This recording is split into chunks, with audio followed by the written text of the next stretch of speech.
With euphemisms, I will try my damnedest.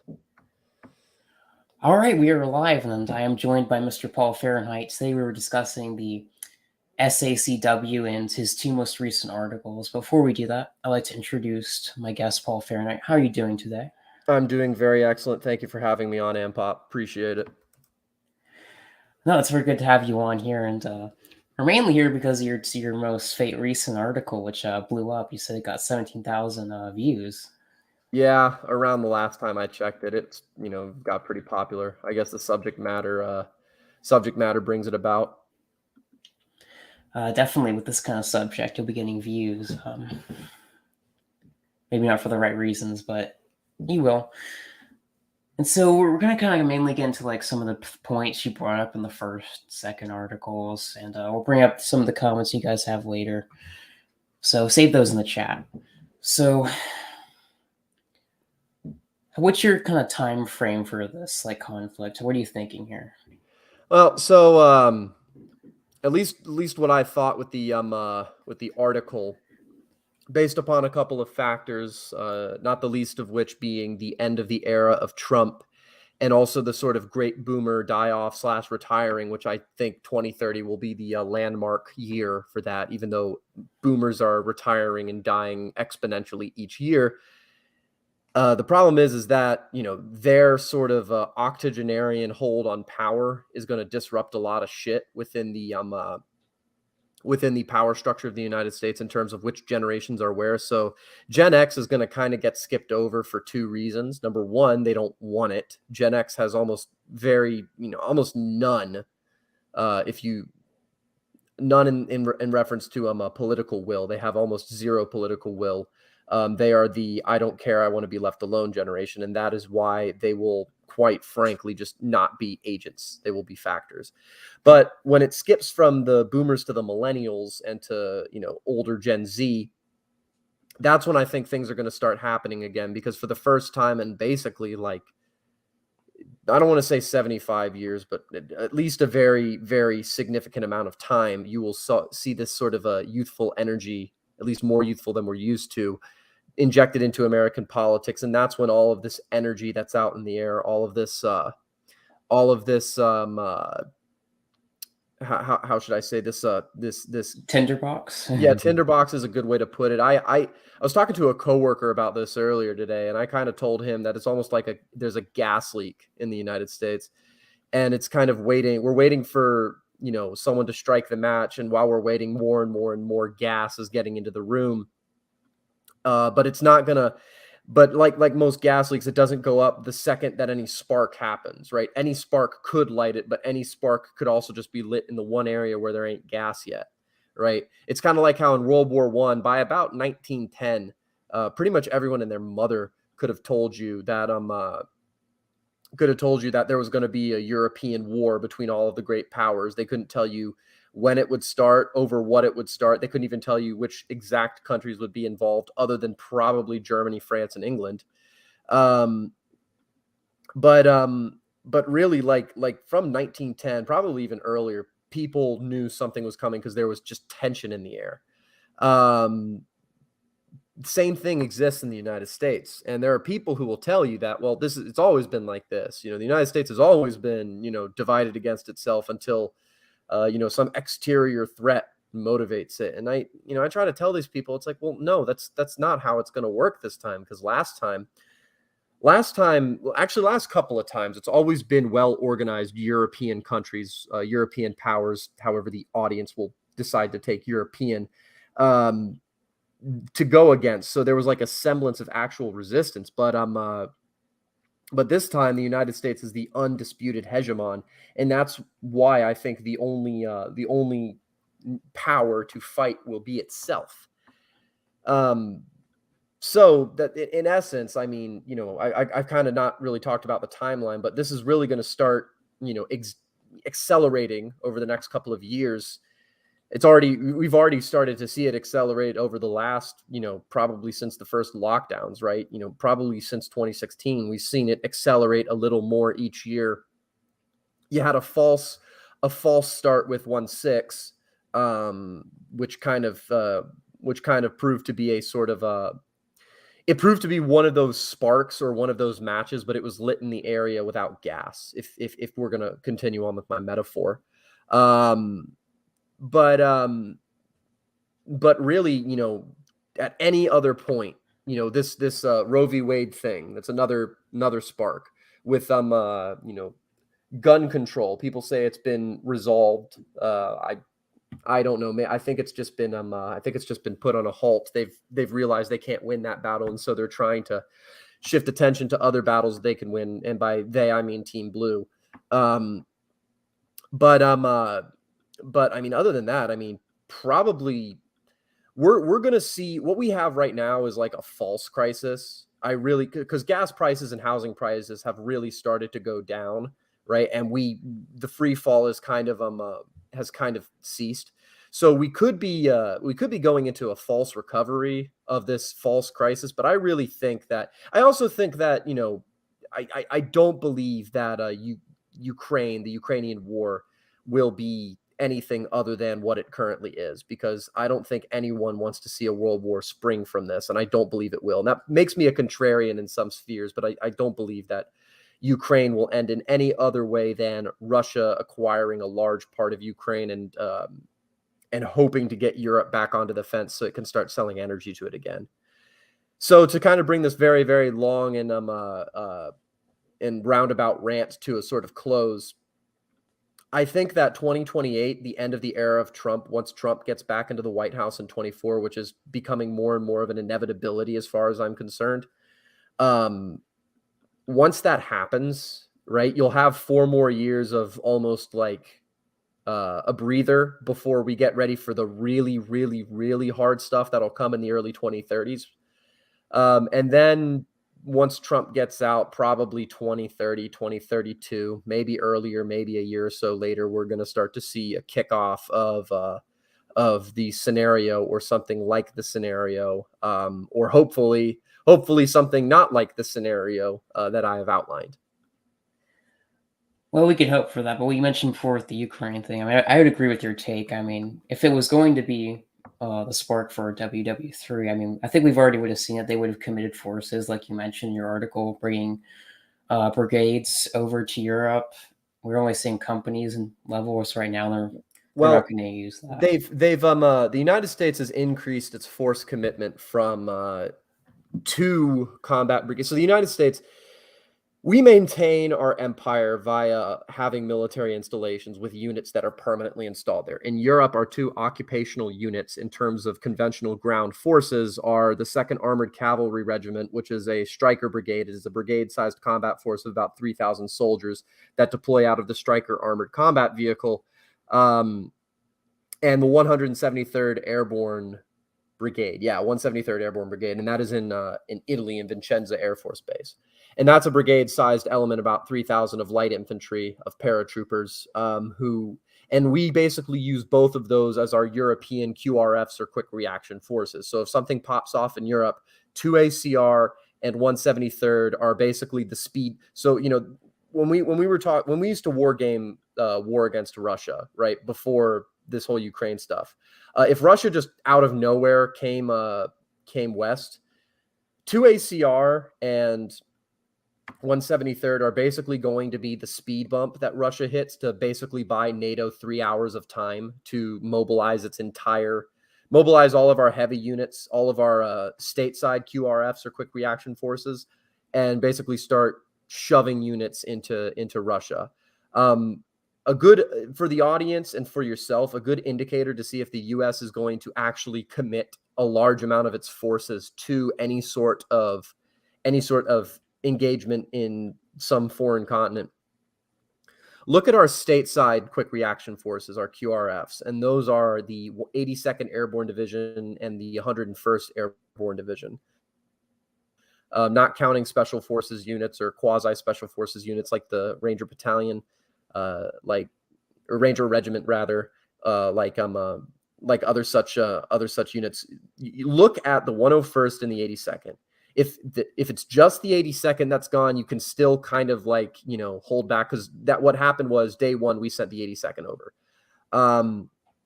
82nd, we just send them, fucking everywhere, because there are what's called an IRF, or the Immediate Reaction Force for the United States Army, which is they're the first conventional unit that gets sent everywhere. But if we've sent both 82nd and 101st, which is a air assault division, they do not do paratrooper stuff. They jump out of helicopters now. If we sent both of those, and 10th Mountain is following them, and we've got our heavy units, whether it's 3ID, 1st Cav, 1st Armored, if they're all mobilizing, getting ready to go, and we've already sent 82nd, we've already sent 101st, and 10th Mountain is right behind them, that's when it's time to start getting worried. Holy shit, we're committing all of our QRFs. This might actually pop off into something. But as far as we're concerned with Europe right now, we've only increased our commitment from 2 combat brigades, 2 ACR and 173rd, which has been there since the fucking 70s or 80s, to 4 combat brigades. 1 light with the 82nd, and which is getting replaced by the 101st, 1 brigade of each, not the entire division, and 1 heavy, the 3rd ID, which is the heavy we deployed there, is getting replaced by a brigade from the 1st Cav.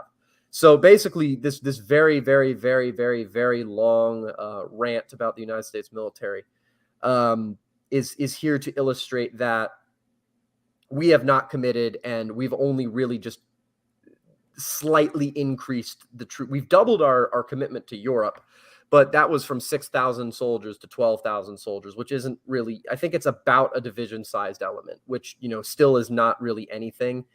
And we did it over a very slow and deliberate period. So that's the primary sort of assumption that I'm dealing with when I make the statement that Ukraine's not really going to pop off into anything. No, you're just not saying the assets that would be necessary for that. Yeah. And I don't even think this regime would commit those resources, because we've seen them do this game before. They're going to send airplanes to Ukraine, but then they don't, because they know what that means. So they're not committed to this. Another thing you mentioned in your article was bioweapons and WMDs, which is a question I mentioned on your first article. So you want to go into that real quick? Yeah, well, WMDs are primarily the one point of concern that most people kind of disagree with me about. I personally think that WMDs will be, I don't believe they won't be deployed, but I believe their deployment will be very, very limited. Nukes especially, because our warheads are not the warheads we used to have back in the, the 60s, the 70s, the 80s. We have, ever since SALT II and the ending of the mutually assured destruction doctrine under George Bush, that's a W, not a senior. Ever since we've ended that, our nuclear warheads have actually been much reduced in power. They're still much more powerful than the Hiroshima and Nagasaki bombs, but if we were to send one of our Minuteman missiles to New York City, only like Manhattan or Queens would be destroyed. Like we've gone from being able to destroy the whole city in a blink of an eye to only really a part of the city. It would fuck up the rest of the city beyond recognition, probably, but it wouldn't destroy it the same way that the Hiroshima and Nagasaki bombs and the missiles we used to have, the warheads we used to have. So plus the use of nukes is kind of a line that no one's really been willing to cross, even since Hiroshima and Nagasaki. Like, people, I don't want people to I don't want people to think that nukes aren't deadly and won't drastically fucking kill millions upon millions of people during and afterwards. But at the same time, it's like, well, they're not the powerhouses that used to be, which honestly is probably fucking worse, because that makes them a lot less tactically viable. And that's something that I think one side or the other will find out when they use them. This idea of the tactical employment of nuclear weapons in like one front, right? I don't believe that's possible. And I don't believe it will I believe the negatives for employing such will outweigh the positives for several reasons. Number one, the use of nukes and the use of I'm going to get to other WMDs in a minute, but the use of nukes kind of sets off the species preservation instinct in pretty much every semi-normally functioning human, because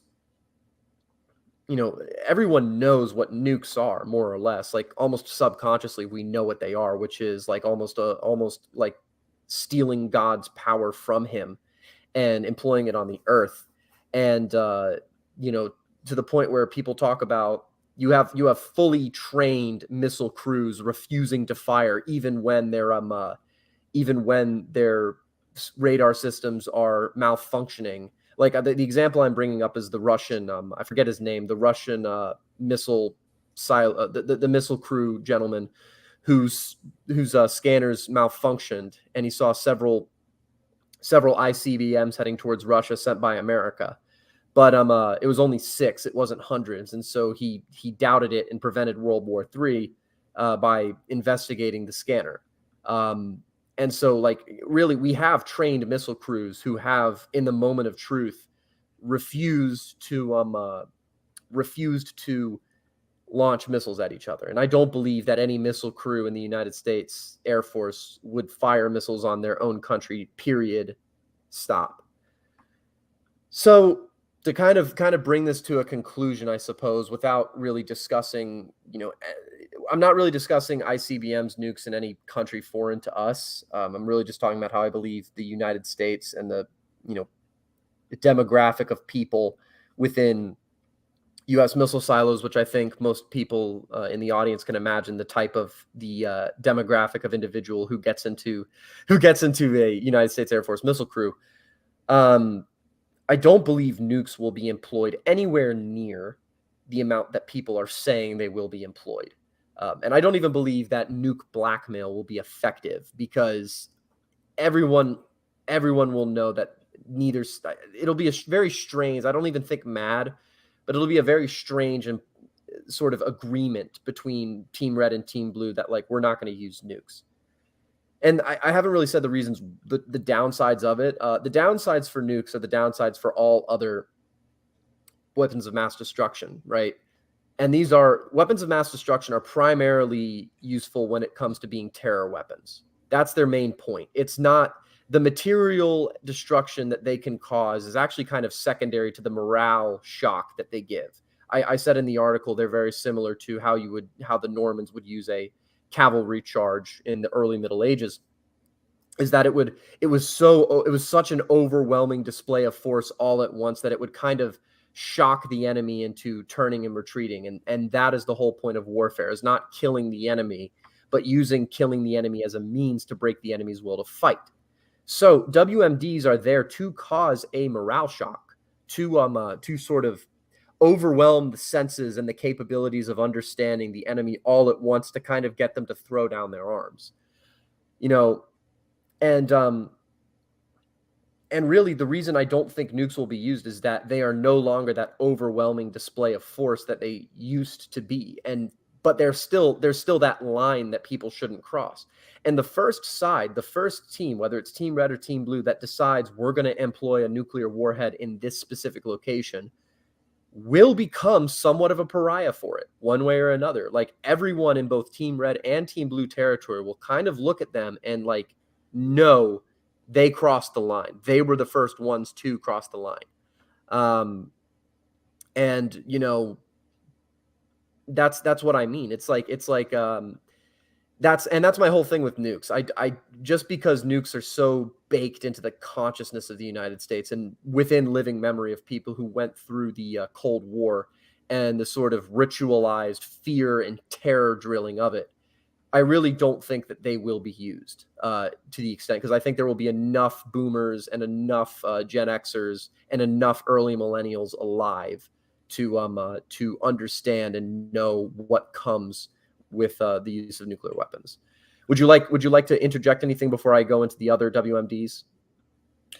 No, I think I agree with you. The cons for using them would just be they wouldn't be worth it, essentially, is the point. They would be more con for the side that uses them, and probably would unites the opposition against them, even within their own team, whether it's Team Red or Team Blue. So Yeah, I think I agree with you on that point.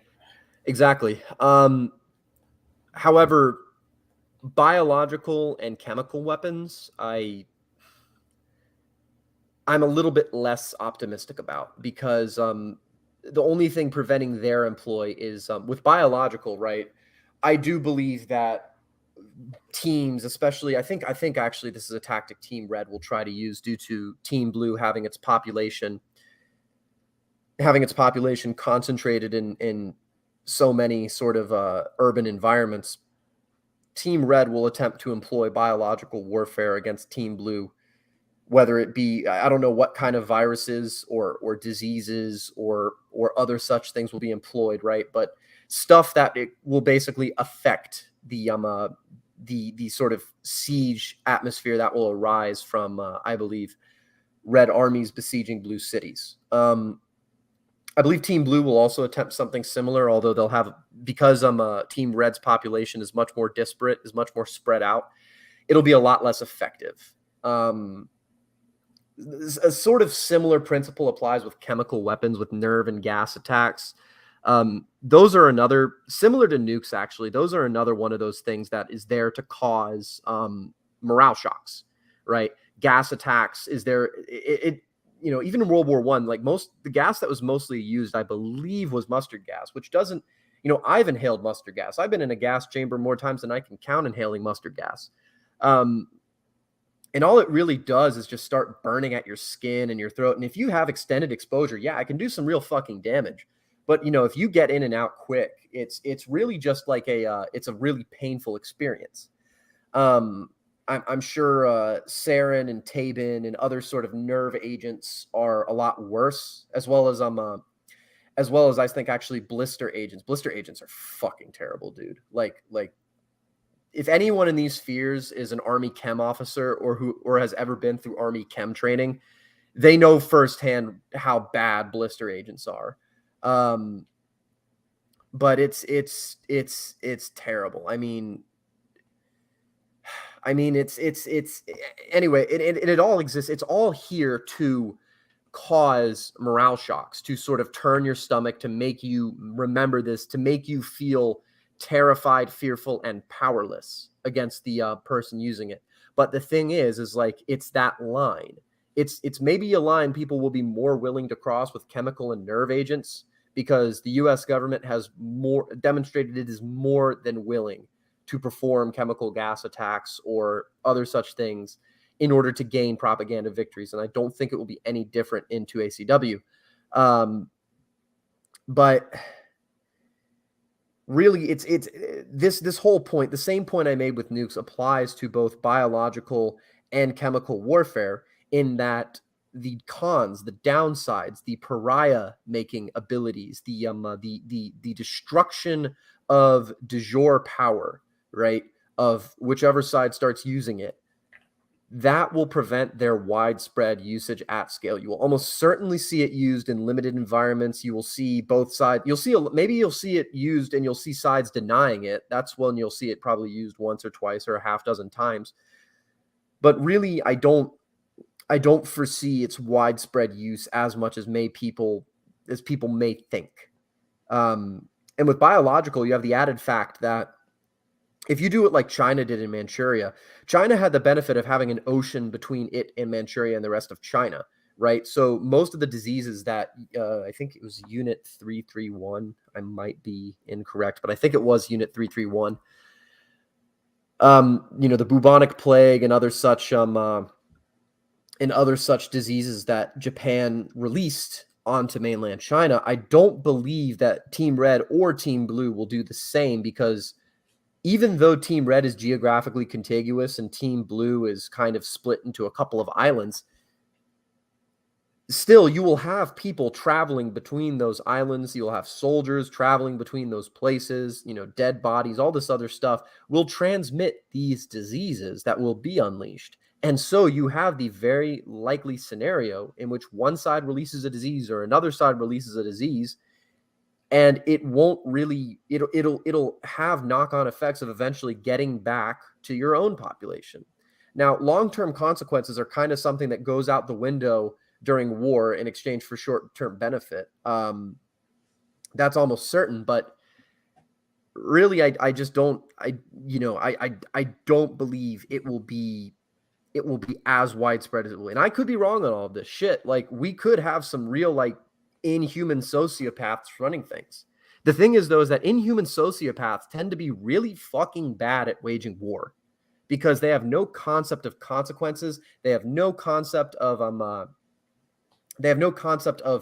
material cost of resources, and really they don't give a good display of leadership. So this is why I try to tell people, it's like, Team Blue, all the Antifa, wokester types, whatever you want to call them, all the extremists, all the radicals will actually kind of be flushed out really quickly. Same thing with Team Red. And the thing is that Team Blue will be the most competent version of themselves, which is the sort of Clintonite Democrats. Team Red will be the most competent version of itself, which will probably be either Trump populists, neocons, and some moderate version of our guys, right?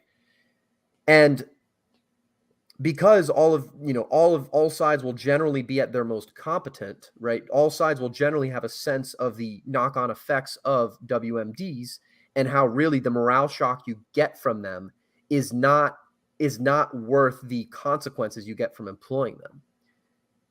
So I don't know. It's like it's between a rock and a hard place, because it's the choice either between WMDs trying to morale shock your opponent into submission quickly and saving a super long-term attritional war, or getting into a long-term attritional war in which more people die overall, and then at the cost of, like, or at the boon of not having employed WMDs and not crossing that line. So really, it is a rock and a hard place. And I can't tell you which decision is the right decision. And I haven't even said anything about the post-war effects, WMDs or nukes irradiating cities, erasing cities, chemical gas attacks having lingering effects, diseases being widespread and needing to be put under control. All of these things I haven't even mentioned, and they're all other things to consider. So I apologize for talking in a very roundabout and meandering way about this, but this is probably one of the most important and most talked about things about my recent 2 articles. No, I agree with you. I think the chemical and the biological are the most likely to be used by either side in either situation, although the outcome of that will probably be very, very bad for the side that does win, which will be Team Red, in regards to territory and diseases that will have to be cleaned up, and just the after effects of that. But I agree that that's probably the line that will be crossed. Don't think the nuke line will probably be crossed in all likelihood. I mean, So, it could be, but it's like it's more of just, it might be used once or twice or 3 times or a half dozen times, but I don't see it being used more than like a half dozen times. no, yeah, like in the majority of cases, not just like on a one-off event, but in like specific fronts, whatever you want to call them. So, in regards to Team Red's territory, what will be the fate of the Team Blue people in Team Red territory? So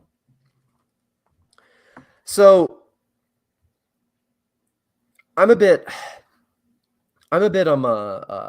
some might say optimistic. I don't think it's optimistic. I think it's actually really realistic, looking at the scenario that the red state Team Bluers will have, specifically in cities such as Austin, Atlanta, St. Louis, Miami to a certain extent, all of these big cities in red states.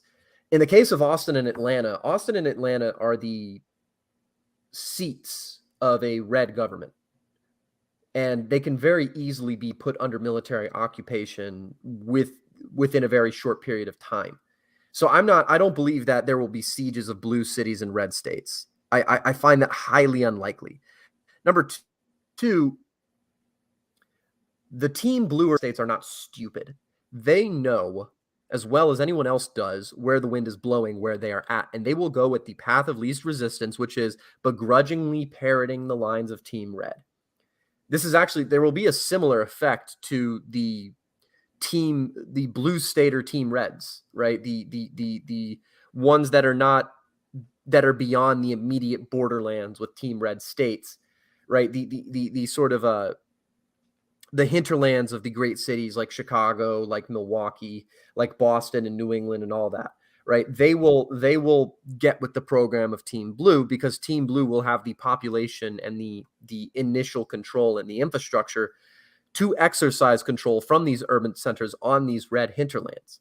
Now, you may see defections in very large red hinterlands next to Team Red areas, such as Eastern Washington, Eastern Oregon, Northern California. Although I don't believe Northern California will flip as easily because you've kind of got the no man's land of Nevada between deep Team Blue territory in California and Team Red territory in Utah and Arizona. Honestly, I think the blue island that will fall, or at least be made strategically irrelevant, the first will be the sort of Rocky Mountain fortress around the city of Denver. The only real time I think you will see the siege of a Team Blue city in deep Team Red territory will be Denver, Colorado, because a lot of Colorado is Team Red territory, and since there's no real geographical barrier between deep Team Red states like Nebraska and Kansas and Colorado, you will see a large flipping of the sort of red territories in the Great Plains part of Colorado, and also New Mexico, which I think will initially go with Team Blue unless it kind of gets pressured into being caught between Team Red Texas and Team Red Arizona.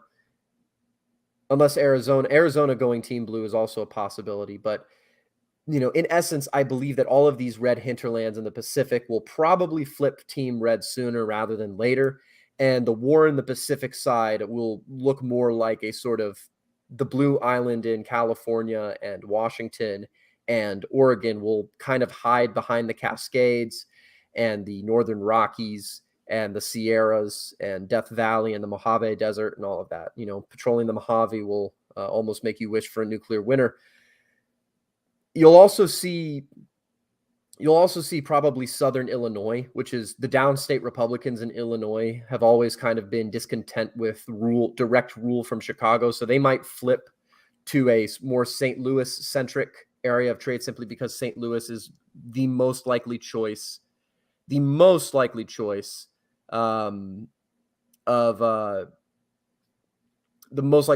Team Red capital due to its central location on the Mississippi River and its central location within the geographic contiguity of Team Red. Alternate candidates will be Austin, Dallas, any other number of red cities in and around the Mississippi River and tributaries, or Atlanta, simply because Atlanta is the first city of the South. Although I think that would be a little bit too far eastward for Team Red.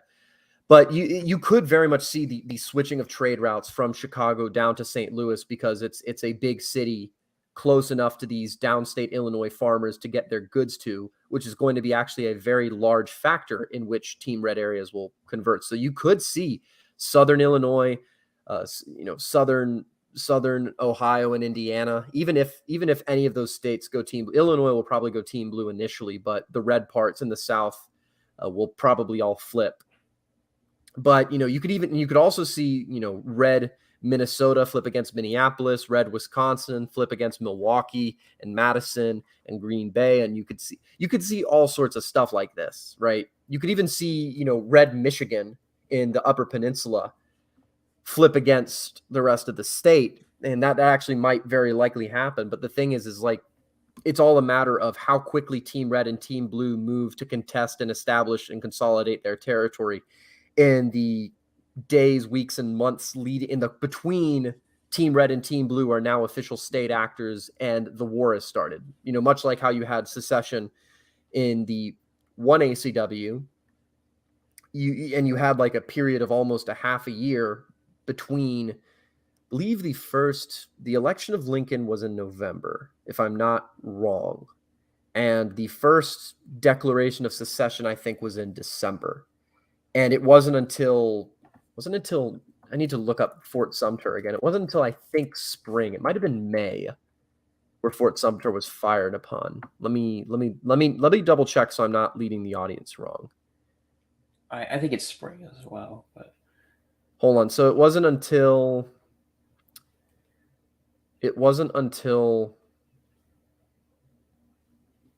okay, no, yeah.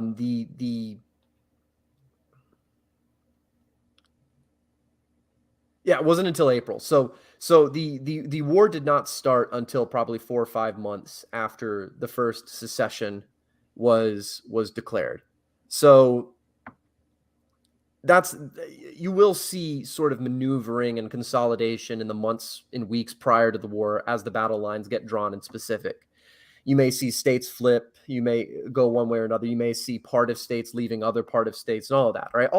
But this is all limited, for example, I don't see anyone in New England flipping Team Red just simply because New England has so much blue territory up there that it will almost entirely side with Team Blue one way or another. In addition, I don't see sort of the Great Lakes coasts anchored by cities like Cleveland, cities like Toledo, cities like Erie, Pennsylvania, and all that. I don't see them flipping Team Red. So that's but this is all speculation. But however, I don't believe the blue people in Team Red territory will resist the same way Team Red people in Team Blue territory might. And that's sort of my long meandering way of making that point. Okay, yeah, I think your point about Colorado is definitely true because if you know the territory of Colorado, like right up until Denver and the Front Range, it's pretty much just Kansas. It's flat and it's pretty much undefendable territory until you get into the mountains, which are extremely rugged and tall areas. So I agree that area will probably be one of the first to be besieged, most likely, and cut off. The most easy to cut off too. Oh yeah, almost certainly. So in regards to how this, however the scenario starts, the military is going to be split, obviously, depending on who they side with. So how do you think the military breakdown would be? Because obviously the political class would side with Team Blue because they've just been staffed with them for a long time. So how would the rest of it break down in terms of the branches and how much military equipment would Team Blue receive? So this is widely speculatory, and honestly, I think it's going to depend very highly on who is acting with initiative in the months and weeks before the war. Because if Team Red acts quickly, I think it will be in possession of the most military infrastructure of the two sides in terms of land and air forces, at least in terms of airfields. But I digress. Let's do this branch by branch. Let's do this branch by branch. The Army I will save for last, but let's do this starting with the Marine Corps. The Marine Corps is one of two government institutions in the United States whose membership donates more to the Republican Party than to the Democratic Party. The other governmental institution that does such is the New York Police Department, right? The Marine Corps will almost entirely side, at least the ones that are in Team Red territory or find a way to get there, will almost entirely side with Team Red. Say nothing of Camp Lejeune being in deep Team Red territory in South Carolina. The Navy, on the other hand, the Navy is more or less the bluest of the blue branches. Like Raging Mandrill, a good mutual friend of ours, can tell you this. Almost all of the United States Navy will side with Team Blue, which means that out the gate, Team Blue will have blue water Navy superiority, which is not insignificant. Also, Team Blue will have possession of the largest amount of naval infrastructure in the United States because the two largest military installations on the East and West Coast, being Norfolk Naval Station in Virginia and San Diego Naval Base in California, both of those will be in Team Blue territory from the get-go. I hate to say that my native state of Virginia will probably be in a Maryland situation like it was in the first ACW. The state of Virginia will probably start all of this under de facto military occupation, at least the eastern half with all the military infrastructure. The Air Force is a bit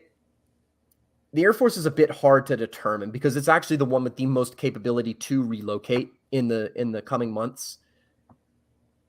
I believe the sympathies of the Air Force lean more blue than red, although it's definitely it may be 60-40, it may be more, it may be less, but I believe the majority of the Air Force will go to Team Blue, and Team Blue will also have the Naval Air Wing. But Team Red will have the majority of Air Force infrastructure because, the very large Air Force bases, Tinker Air Force Base in Georgia, all these other places, Mountain Home Air Force Base in, I believe, northern Colorado. Yeah, Mountain Home Air Force Base. All these other parts will almost certainly fall under Team Red control very quickly. But the Air Force will more likely than not go to Team Blue. So Team Blue will probably have air and naval superiority from the get-go. When it comes to the United States Army, which is I think the most complicated because it has several components to it. Active duty, the majority of FORSCOM units, being combat units in active duty, are located in Team Red territory. They're all located, I'll tell you, they're located in Fort Bragg, North Carolina, Fort Benning, Georgia, Fort Hood and Fort Bliss in Texas, Fort Riley in Kansas, and really, am I missing anything major? Fort Leavenworth also in Kansas. Fort Campbell in Kentucky, and Fort Knox in So basically, the majority of the United States Army's active duty installations will be in Team Red territory.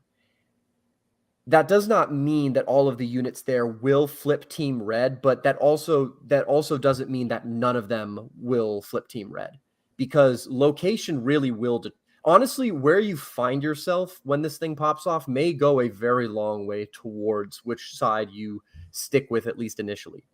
The only major U.S. Army installations in Team Blue territory that come to my head, not counting all of the ones in Virginia, because all the ones in Virginia, Fort Lee, Fort A.P. Hill, Fort Pickett, Fort Story, Fort Eustis, Fort Belvoir, Fort what's the one in Maryland again? Fort Myers, I think, in Maryland. All of these, Fort Drum in New York, all of these, Fort Irwin out in California, I think. All of these will be the only major military installations under the control of Team Blue from the get-go, right? Obviously, Hawaii and Alaska are kind of, I don't want to say they're irrelevant, but they don't matter as much. Like Hawaii will probably just be like an island in the Pacific that Team Blue will use to keep its trade routes open. Alaska will probably devolve into nothing wilderness. Maybe it'll throw in with Canada, but Canada's probably going to implode too. So Lord knows, I don't know what's going to happen up there in Alaska. But other than that, like the active duty will probably split wherever it finds itself, unless it strategically relocates itself on the eve of Team Red and Team Blue being declared. The state National Guards is the next thing I wanted to get to, because the state National Guards are their second string army. They have combat MOSs, they have combat units, and they are locally based.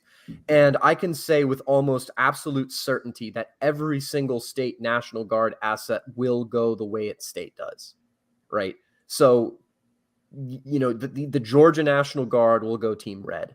The Texas National Guard, the largest National Guard in the entire United States, will go Team Red. Every other National Guard unit that's in a Team Red territory, and the best National Guard units I have found our Team Red, Oklahoma National Guard 45th Infantry Division is the best National Guard unit I've ever worked with. Other than my own, of course, but they're going to go Team Blue more than likely. 34th ID up in Minnesota is one of the better ones too. Same with North Dakota and all this other stuff. However, you're going to see all sorts of freaking chaos. Reserves, Lord knows they're not relevant. They're just support MOSs. They're going to go wherever they end up being. They don't require a large amount of commentation. Air National Guards will probably go with their states, and I think most of Team Red's air capability will come from their various Air National Guards. But basically, the Army will be a lot more split than people think. I think the majority of National Guard units will go with Team Red, and the majority of active duty units will maybe go with Team Blue. But really, Lord knows, it's anyone's game. I think the Army is the one that's up for grabs the most by anyone. In addition to that, you don't know how many more units will start getting raised, how many people, militias, whatever the hell, drafts will be employed by both Team Red and Team Blue, how many volunteers you'll have. I don't think foreigners are too relevant. I mean, Russia may send over Wagner Group and some volunteers. There may be some volunteers who come from Europe, but really all they're going to be is like single line units / propaganda pieces. I don't know, but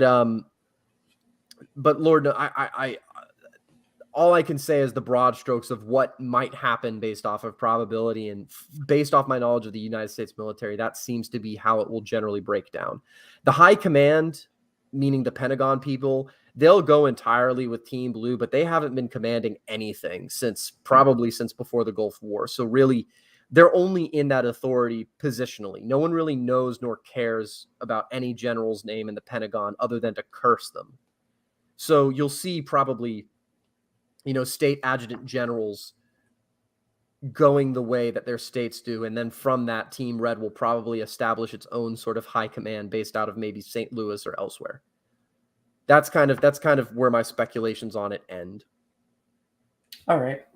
Okay, after we get to the military aspect, we have to get into just the people who would just volunteer to go to fight. This is the men, people who be on the front lines, also supplies, intelligence, farmers, all these people. So obviously Team Red has men, the majority of the fighting stock of this country, which is southern white men mainly, and a couple of northern states as well. So how do you think that will also impact the balance?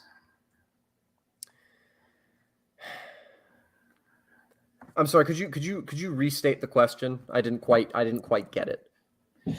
So in regards to just men that can be recruited for either side, obviously I think Team Red has the advantage in terms of just white men who are competent and can be fighting. Obviously there is disadvantages too because there is large amounts of obesity within Team Red. So how do you think that will play out?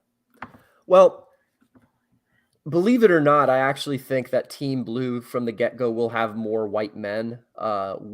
Just in a pure quantitative sense, Team Blue will have more white men than Team Red does. But in a qualitative sense, I think you're right. I think Team Red will have the majority of competent men, and that will count for something. The obesity I don't really see as much of a big deal because that'll go out the window fairly quickly. Obesity will be a problem that corrects itself the second all of the food crises hit, the second the diseases start wreaking their wrath, because these are the people that will die or lose weight. Like obese people, as we got proof from COVID, are the first and most likely people to die of anything, no matter what. So this is not really a problem that I think will exist. It will be a self-correcting issue. In terms of manpower, even after all of the diseases and all of the food crises, Team Blue will outnumber Team Red, I think almost 4-1 man for man. But qualitatively, and in the sense of men who can be under arms and men who can be under arms and effective under arms, I believe Team Red will have the advantage, at least from the start. It'll be quite a lot like the English Civil War was, quite a lot like the Spanish Civil War was, quite a lot like the first American Civil War was, quite a lot like the Russian Civil War was, right? You always have a side. You have two sides. You have a side in which the majority of the military caste of the population sides with, which has the most military competency and units in being from the get-go. And then you have the other side, which is not very military, but most of the economic forces have sided with, right? And we have seen both sides win civil wars. In the Spanish Civil War, Franco won. Why did Franco win? Because he acted decisively, right?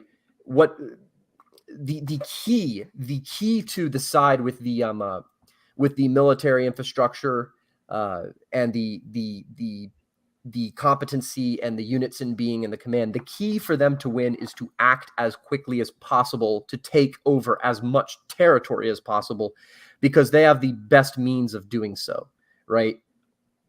Because as you and I both know, whenever one of these sides gets caught into a war of attrition, the game is then set, right? I'm not saying if Team Red has besieged Team Blue's cities and it's a war of attrition in that sense, Team Red has already won, because Team Blue's freedom of maneuver has been limited to the various cities in which it is surrounded by, or which it is centered in, rather. But if it's an attritional war in the sense that Team Red is fighting Team Blue in trenches in Indiana and Ohio and other places, well, then Team Blue is won, because Team Blue can catch up to Team Red's military competency and then surpass it with its higher population, even though Team Blue is going to be cut into 4 or 5 islands. So really, it just depends. Like the first couple of months and the first year, right, of the war will make or break what the result will look like. And I think Team Red will, by virtue of having those competent men on their side, I think Team Red at least will be able to get it in a sense where it will be 50-50. Team Red has taken enough territory in which an attritional war would not be the end of it, right? So that's a bit optimistic, but that's, I have to be when coming up with this scenario when I'm biased towards one side. Okay, yeah, I would agree with that. I think our side definitely has the competent men, and their side just has numbers, which, I mean, that's great in some circumstances, but we saw in the Spanish Civil War, I mean, the nationalists had the competent military people on their side, and the special units from Morocco, which were superior to anything the Republicans could put up, even though the Republicans had, the better tanks and equipment in the beginning of the war. Okay, but in regards to Canada and Mexico, let's talk about that. Because I think your opinion on this is kind of interesting. So you said Mexico would disintegrate upon this conflict.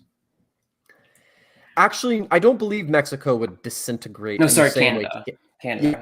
Canada will almost certainly disintegrate, because Canada has been wanting to disintegrate for a very long time. Like Canada is an artificial concept. I mean, all nations are whatever. Canada in and of itself, there is no Canadian people there. At least in the sense outside of Ottawa and Toronto, there is no real Canadian people. You have Quebecois. The Quebecois, I think, will take this opportunity to declare independence and then throw in with Team Blue. Alberta, on the other hand, will declare independence and throw in with Team Red. That's probably how it'll go, and then it'll shake out from there. But Canada will essentially just disintegrate. It will cease to be, and it will become what it has always de facto been, which is a part of the United States. Mexico, on the other hand, Mexico will actually, I think it will survive with its territorial integrity intact a lot better than a lot of other places are, because all Mexico has ever been, all it is right now, is a central government in central Mexico. In the Valley of Mexico, around Mexico City, Puebla, Guadalajara towards the Pacific coast, Veracruz on the Atlantic coast. Around central Mexico, that has been the only real place that the quote-unquote Mexican government has had power. For almost its entire history, all the way back to when it was called Nueva España, Mexico has been trying to keep control of its far-flung provinces in the desert, where all the cartels are right now, in Sinaloa and Sonora and Chihuahua, and Baja and all those other places on the American border. And it's far-flung provinces in the south, and Chiapas and the Yucatan, where the where the communist slash Mayan Zapatista ethnic separatist units have been for the foreseeable past. So Mexico will just kind of go back to what it's always been, which is the central government trying to rein in these two far-flung places. But it'll just be business as usual there, honestly. I mean, Mexico will actually become a very important market for Team Red and Team Blue, because it'll stay sort of peaceful, because Mexico is not as top heavy of a country. It's not as tech dependent as the United States and other places are. So it won't be affected as harshly. Like, once they get over the initial food crises, they'll pretty quickly go back to where they're usually going to be. And their regional power will be drastically exaggerated among the Caribbean and among Northern South America and Central America.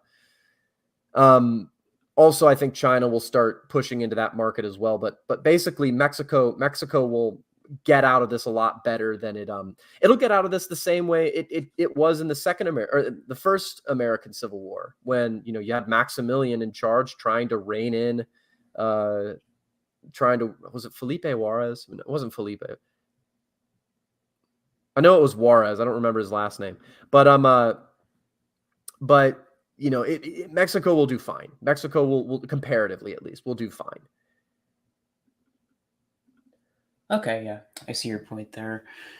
So in regards to another thing with Team Red is all the non-Americans who are here because of the forced immigration by the Team Blue who are in charge.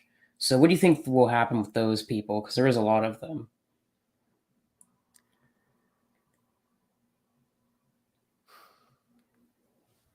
I'm sorry, I did not catch that again. I apologize.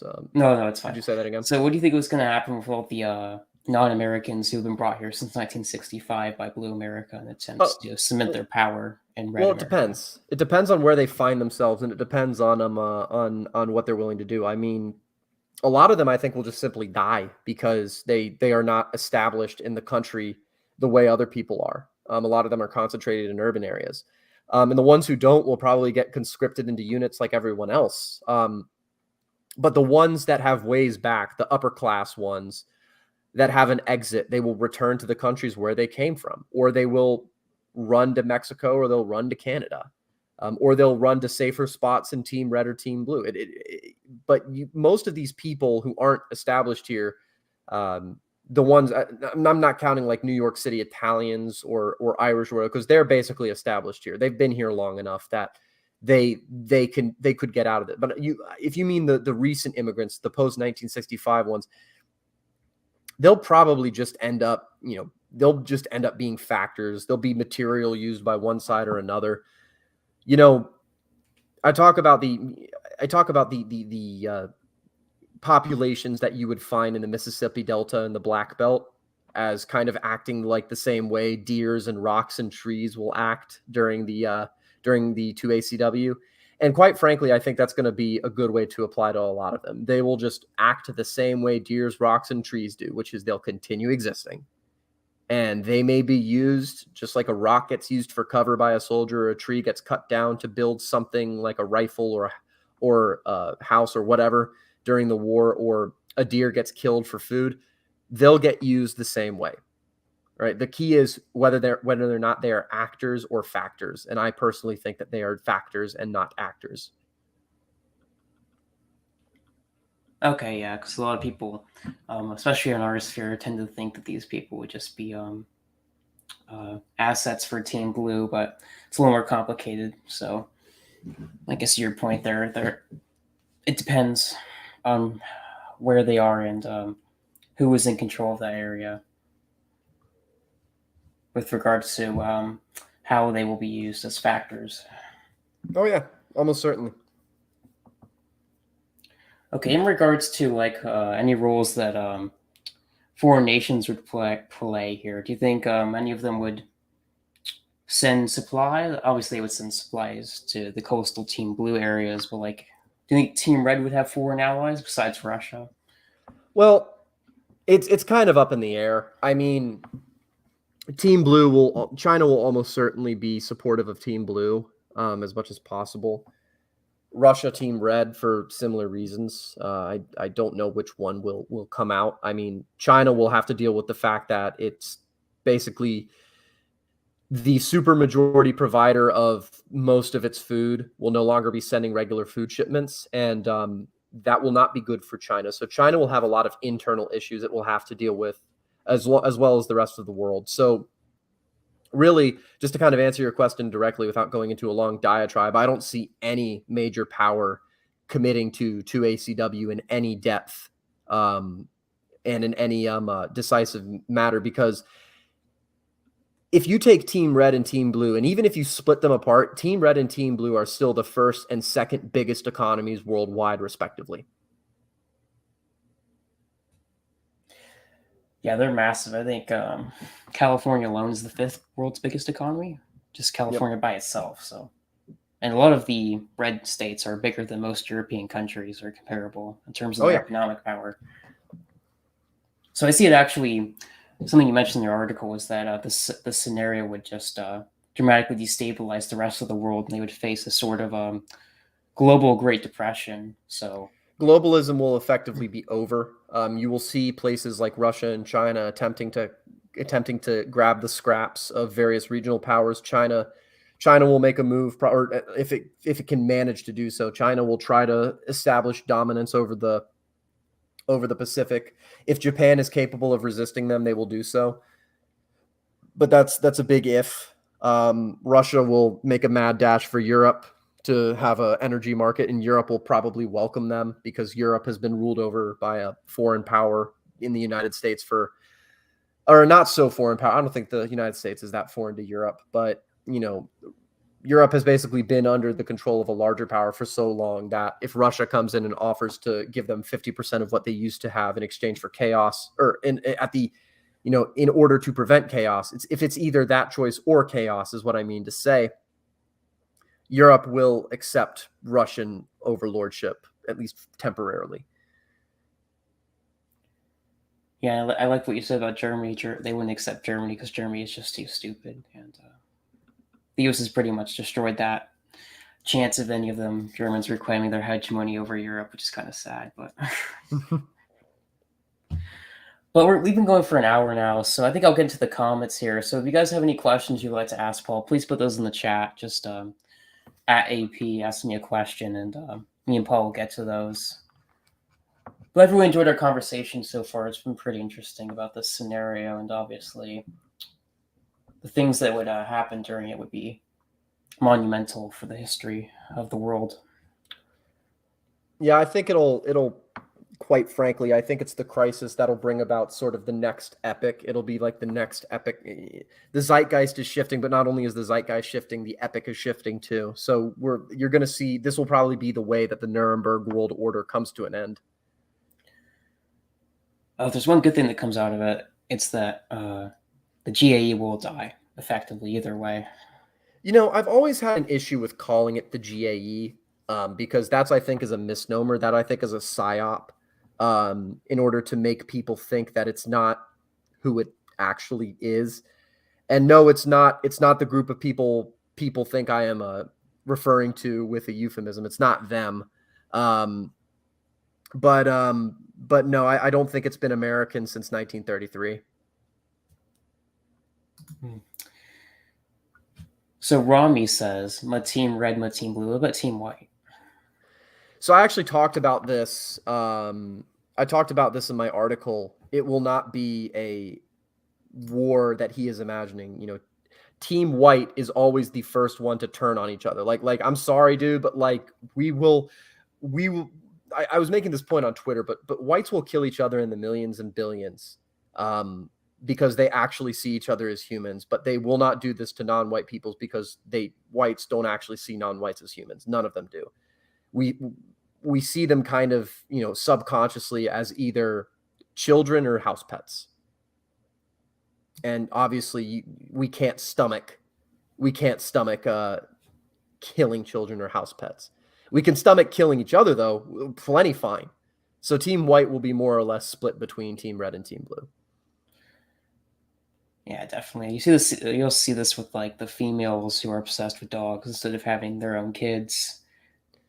Yeah, we're not gonna get into the various So Romney again, implications. yeah.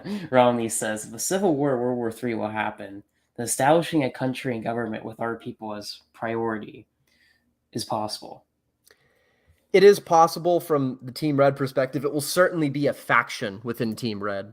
Almost certainly. Team Red will be a very weird coalition of neocons, Trump populists, libertarian types, moderate Republicans, and our guys. It'll be a big tent coalition. But yeah, we will be a socially accepted faction. And I think the message that we're saying, even if it's not dominant, will enter public discourse and will be considered as legitimate, which is, to be honest, it's a victory I'm willing to accept.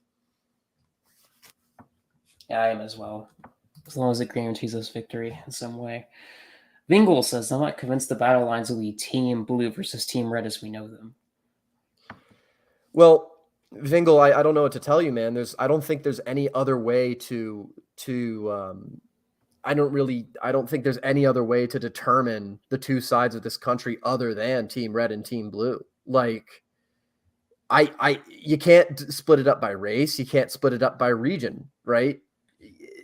Matter of fact, the regionalist sentiment I have found, and there is a lot of regionalist sentiment, but it's inherently tied in Team Red territory to Orange Man, right? It's I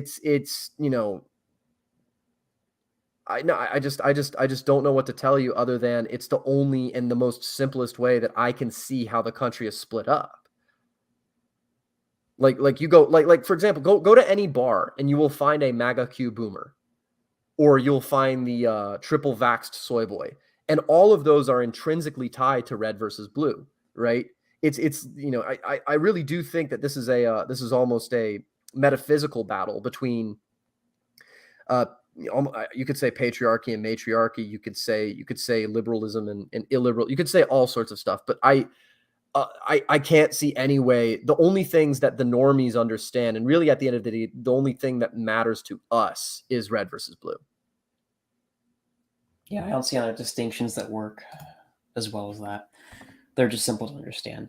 21st Century Longest says Russia retakes Alaska, just speculating.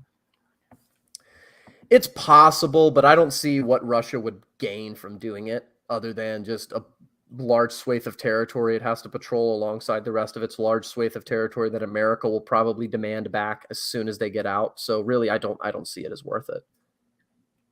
Yeah, and Alaska is huge, and occupation of that entirely is impossible, effectively, by any force coming over from Russia's territories in the Far East, which are extremely difficult to navigate, and the supply lines for that would just be horrendously long. Yeah. Mingle says, I'm not volunteering, sorry. Well, you might not get a choice. There probably won't be a choice in this scenario. Romney says, I'll gladly fight for the South again. Well, we like to have patriots on our side. Patriots will indeed be in control. That's right, trust the plan. Romney says, once they pick up a rifle and learn to fire in a team, that weight will soon come off. Yeah, I agree, as well as with the food shortages as well. Yeah, no, yeah, that it'll be a self-correcting problem.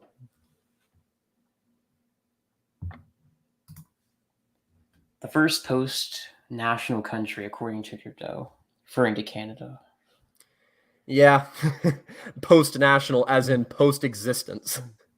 Canada continues existing as a geopolitical entity because the United States wants a market to its north. Yeah, and there's just no way they could exist after the government that supports them, DC, either way collapses effectively. Almost certainly.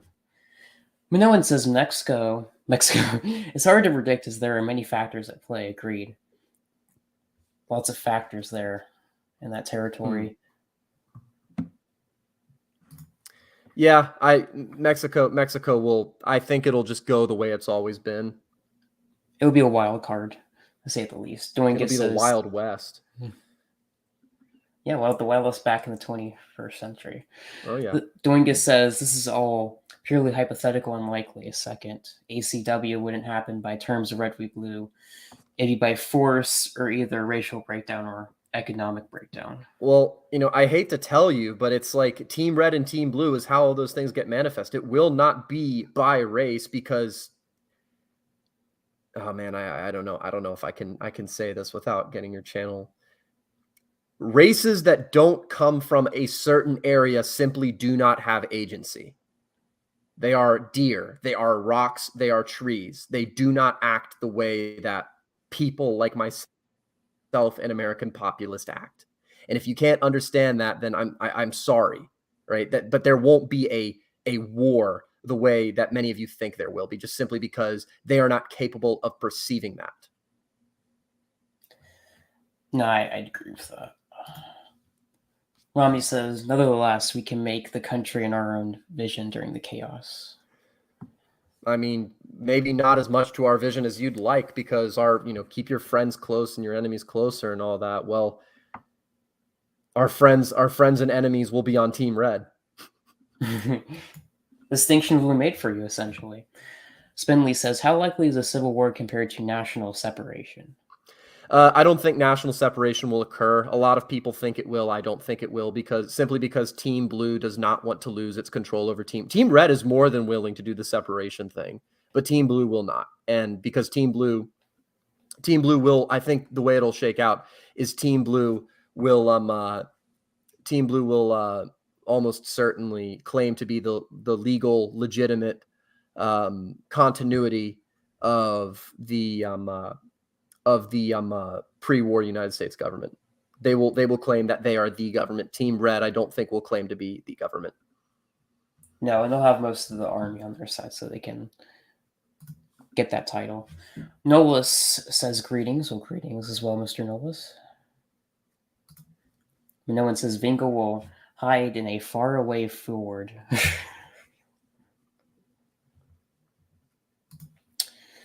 21st Century says, you're probably right about Alaska. It probably will be like the Wild West.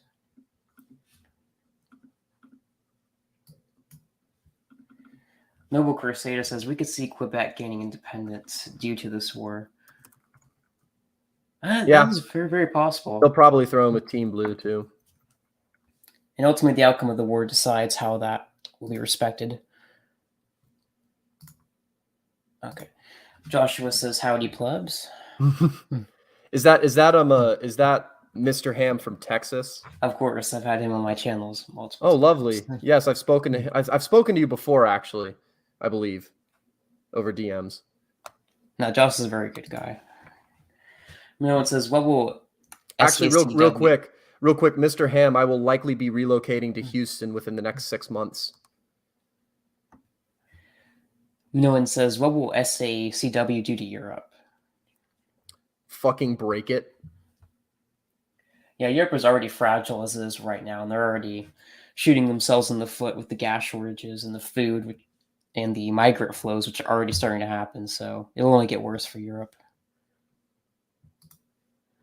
Paul says they will die quickly or lose weight. Well, that's in response. Like Doingus, I understand why you're making the point for this, right? I understand why you're claiming, and I agree with you when you make the claim that most of the population just simply do not do anything and will not do anything.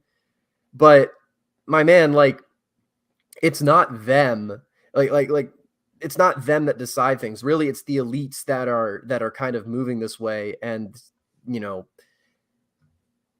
and they'll kind of get swept up in it because it'll be a new thing. It'll be like a new game that comes out, right? That's how it is, right? That's how the masses will see it.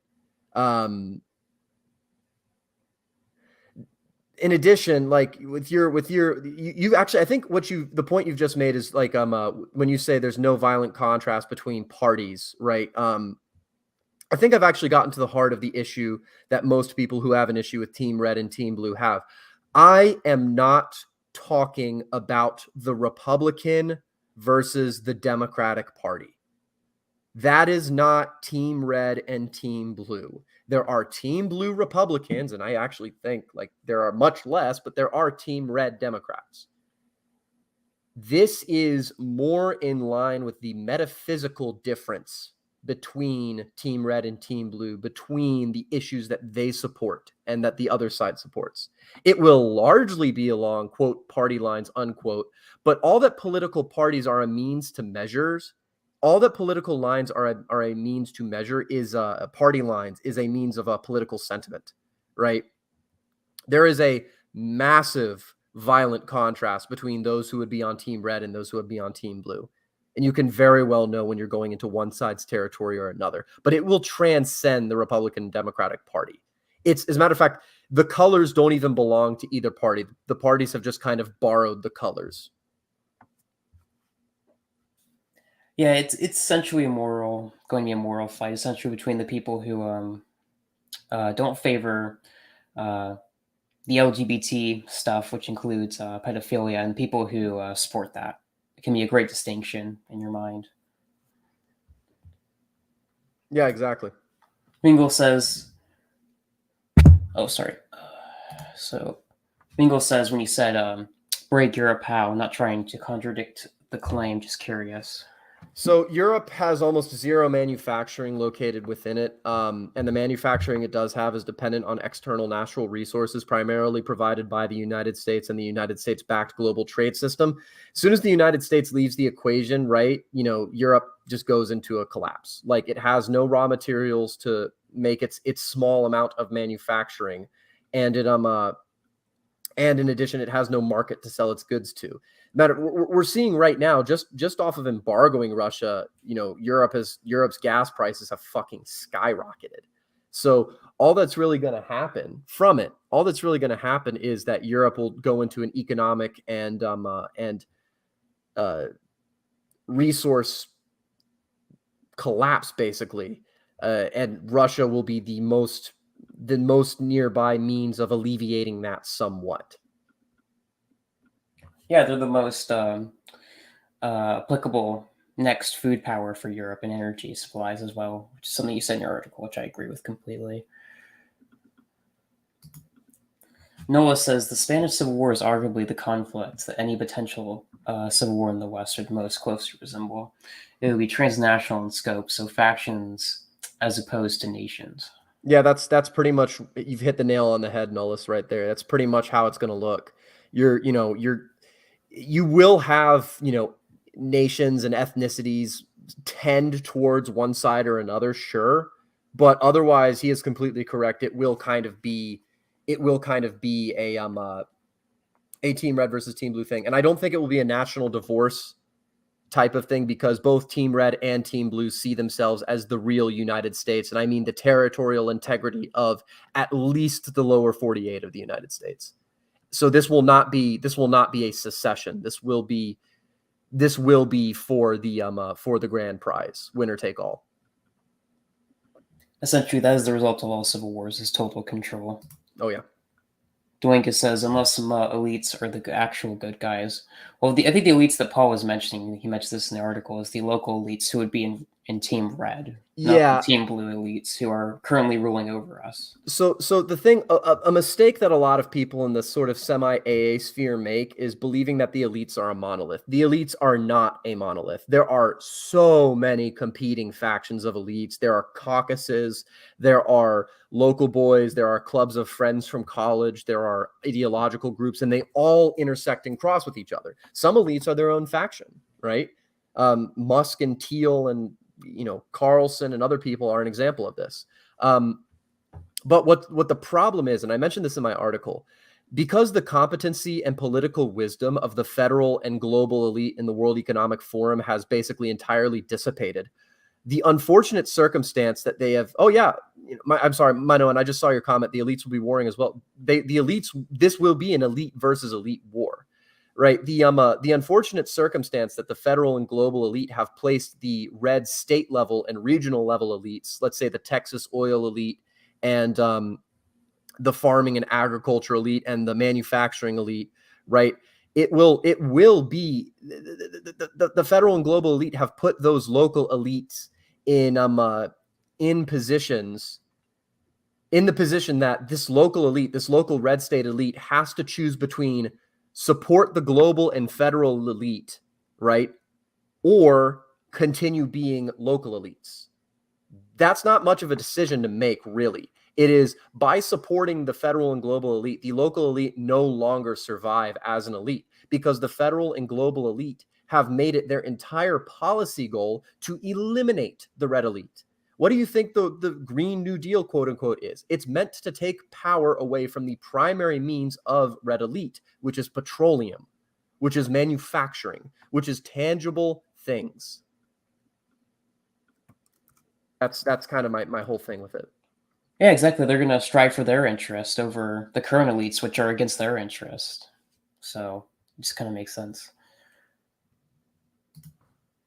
Minoan said, sorry, Bingle says unforeseen things happen even to elites. Call me a wishful thinker, not that I wish for SACW. Well, it's very possible. Paul said this in his first article that the scenario could be prevented by a number of unpredictable factors, but it's just how things are at the current moment.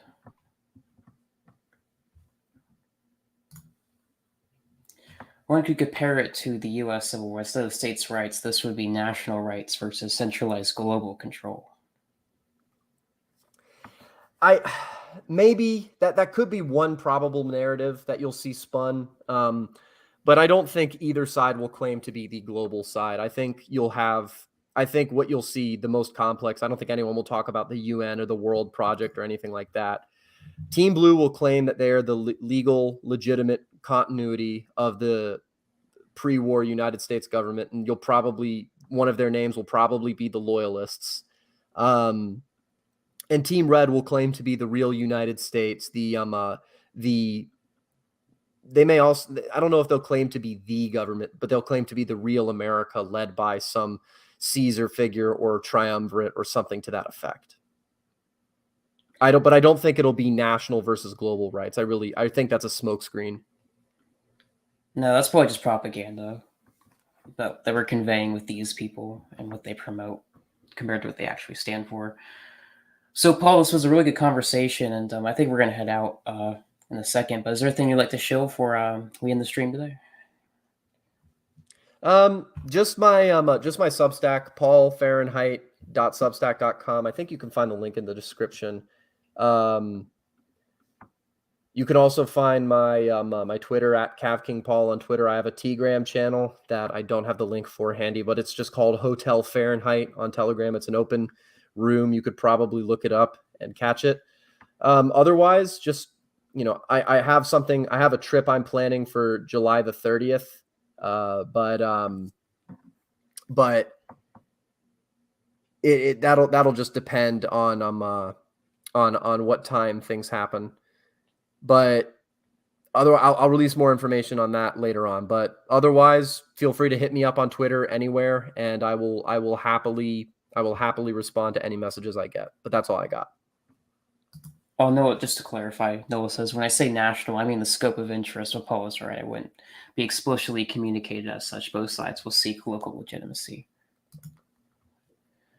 All right, well, I really enjoyed this conversation. Paul's Substack and Twitter are linked in the description, so please go check them out. He is an excellent writer, probably the best in our sphere, I would say. And if you did enjoy this conversation, please like and subscribe to my channels. I do greatly appreciate it. I am a small channel, so. And with that being said, have an excellent afternoon.